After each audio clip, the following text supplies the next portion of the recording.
امام جلال الدین سیوطی رحمۃ اللہ تعالی علیہ یہ حضور کے کئی صدیاں بعد ہوئے ہیں، مگر اتنے بڑے عاشق رسول تھے کہ انہیں 75 بار جاگتے ہوئے حضور کا دیدار نصیب ہوا تھا. اتنی بڑی شخصیت.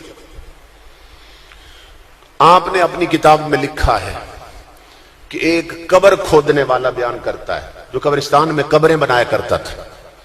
وہ کہتا ہے اللہ کی عزت کی قسم میں نے ایک قبر میں جو پرانی ہو کے گر گئی تھی اس میں ایک میت دیکھی کہ جس کے سر سے پاؤں تک ہر جگہ پہ کیل ٹھوکے گئے تھے، اور سب سے بڑا کیل اس کے دماغ میں ٹھوکا ہوا تھا، اور ایسے کیل میں نے کبھی نہیں دیکھے. ایک اور قبر کھودنے والا کہتا ہے اللہ کی عزت کی قسم میں نے ایک میت دیکھی کہ جس کی پوری کھوپڑی میں جہنم کا سیسا پگھلا کے ڈالا گیا تھا. امام الانبیاء نے فرمایا ہے من جلس الی قینۃ یسمع منها صب فی اذنہ لعنہ کو یوم القیامہ. آقا فرماتے ہیں جس نے کسی گانے والی کا گانا سنا، گانے والی کا گانا سنا،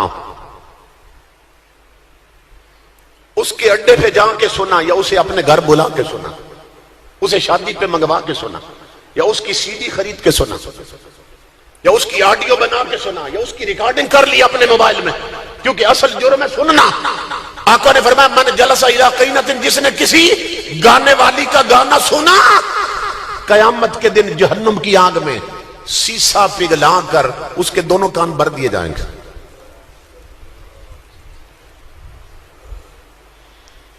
آج رکشے میں بیٹھے تو گانے لگے، آج سزوکی میں بیٹھے تو گانے لگے، ٹرک والے گزرے تو گانے چل رہے ہیں، بسوں میں بیٹھو تو صرف گانے نہیں، وہاں ٹی وی لگے ہیں اور فلمیں دکھائی جا رہی ہیں، ڈانس ہو رہے ہیں.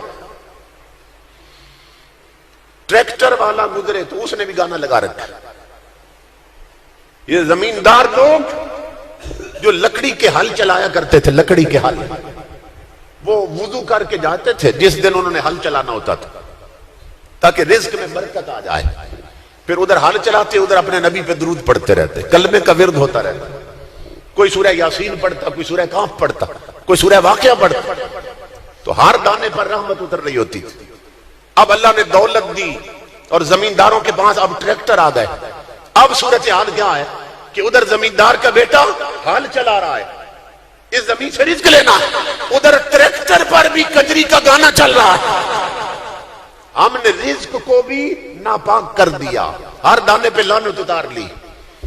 ایسا اناج کھانے والی کام امام الانبیاء کے غلاموں. وہ ڈسکو ڈانسر تو دیکھتی اور سنتی ہے، وہ نمازوں سے تو غافل ہوتی ہے، مگر وہ قرآن خوان نہیں بنتی، وہ 5 وقت کی نمازی نہیں بنتی، ان کی آنکھوں میں شریعت والا حیا نہیں ہوتا. تو جس چیز سے ہمارے نبی روک کر گئے، منع کر کے گئے، سب نے اسی کو جفا مار دیا. حضور سے پوچھا گیا تھا کہ دنیا میں زمین پہ سب سے بری جگہ کون سی ہے؟ یہ کسی بھی عالم سے پوچھو تو تمہارے میرے نبی نے فرمایا تھا جو بازار ہیں سب سے بری جگہ ہے. اور آقا سے پوچھا گیا تھا یا رسول اللہ روئے زمین پر سب سے اچھی جگہ کون سی ہے؟ آقا نے فرمایا جو مسجدیں ہیں وہ سب سے اچھی جگہ. اب چاہیے یہ تھا کہ اگر ہم اپنے نبی سے سچی محبت کرتے تو جو سب سے بری جگہ بتا گئے وہ خالی پڑی ہونی چاہیے تھی، ادھر کوئی منہ بھی نہ کرتا، جاتا تو مجبوراً جاتا. اور جو سب سے اچھی جگہ ہے وہ بھری ہونی چاہیے تھی، لیکن بات اس کے الٹ ہو گئی کہ جو سب سے اچھی جگہ ہے وہ خالی پڑی رہتی ہے، جو سب سے بری جگہ ہے وہاں سب سے زیادہ بے پردہ عورتیں پھر رہی ہوتی ہیں.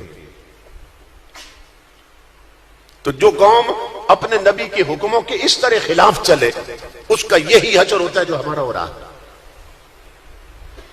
اس لیے جوانوں، میرے بھائیوں، میری ماں بہنوں، بیٹیوں، اپنے آپ کو نا حضور کی شریعت پہ چلانے کی کوشش کرو، شریعت والے کپڑے پہنو، شریعت والا پردہ کرو.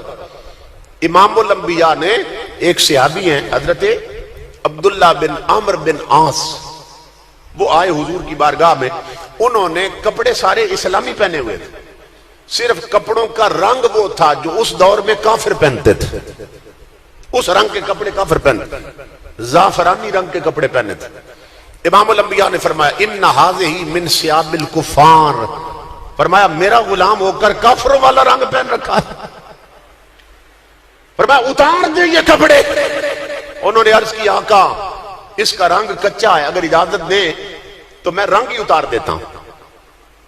آقا اتنے غصے میں تھے کہ حضور نے فرمایا رنگ نہیں اتارنا، کپڑے اتار کے کپڑوں کو آگ لگا دو۔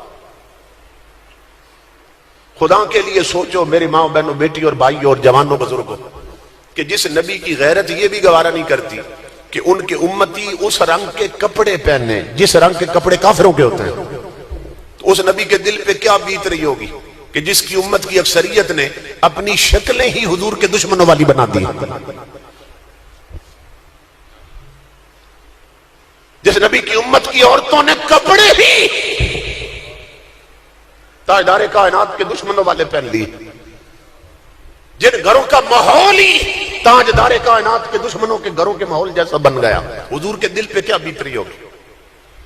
آقا نہیں چاہتے میرا امتی اس رنگ کے کپڑے بھی پہنے جس رنگ کے کپڑے کافر پہنتے ہیں۔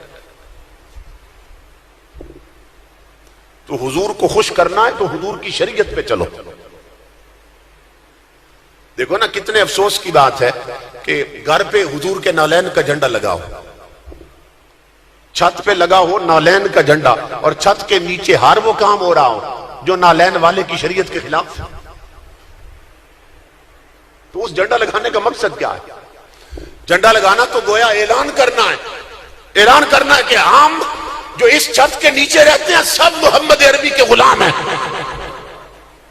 پتہ چلے اس گھر میں حضور کا دین ہے، شریعت ہے، آقا کی شریعت کی قدریں یہاں پہ ہیں، لیکن ہم کس راستے پہ چل رہے ہیں؟